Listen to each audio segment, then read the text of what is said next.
Hello everyone, welcome to an Academy, India's largest online platform. Students, today we will discussing a very important lecture out of modern India. Firstly, we are categorized into 6 categories.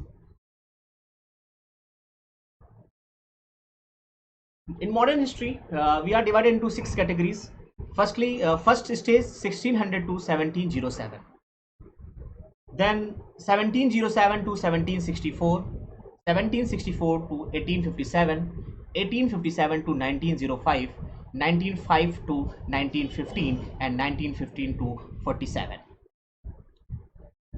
Then, firstly, in the period of 1600 to 1707 is the formation of British East India Company. On the 31st of December 1600, the British East India Company received a royal charter and from the British monarch Elizabeth, trade with the East Indies of 15 years. Trade between with the East Indies for the 15 years only.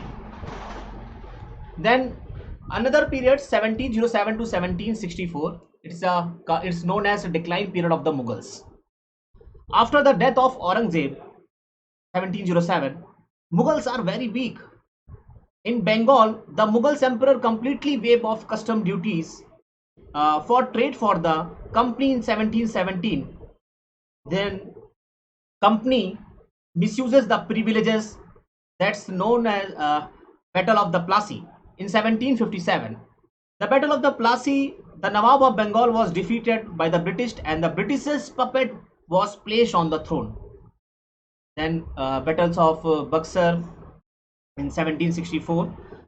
The Nawab of Bengal surrendered the Diwani rights of the Bengal, Bihar and Odisha to the company, and the Robert Clive was made the governors of the Bengal 1764 to 1857.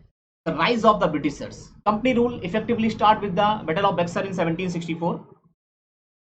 Then several other acts were passed throughout the years till 1853 in order to regulate and administrate the company's position in India.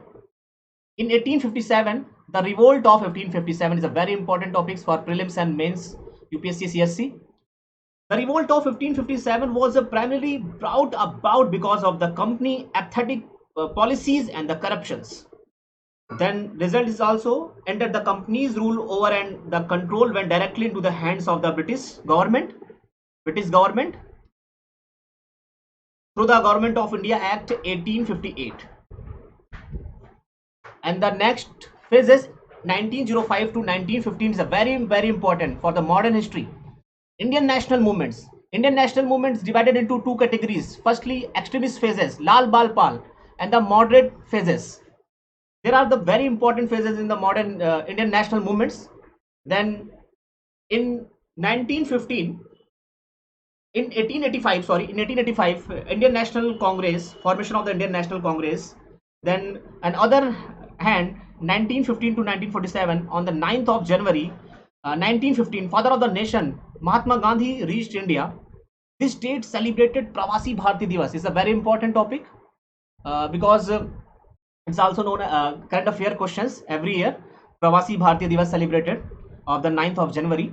Then another Gandhiji came in India when he started so many movements like Swadeshi movements. So 1917 Champaran Satyagraha, Gandhiji was pursued by an Indigo farmer Rajkumar Shukla. 1919 Khilafat, 1920 cooperative movement, civil disobedience movement, 1930 individual Satyagraha, 1942 Quit India movements, 1946 cabinet mission plan, and finally 1947 3rd of June 1947 partition Mountbatten plan for the partition of India. Congress and Muslim League accepted the Mountbatten plan on 4th of July. Introduction of Indian Independence Bill. Finally, 15th of July 1947, passing of the Indian Independence Bill, and 15th of August 1947, freedom of India. Thank you. Let's crack it.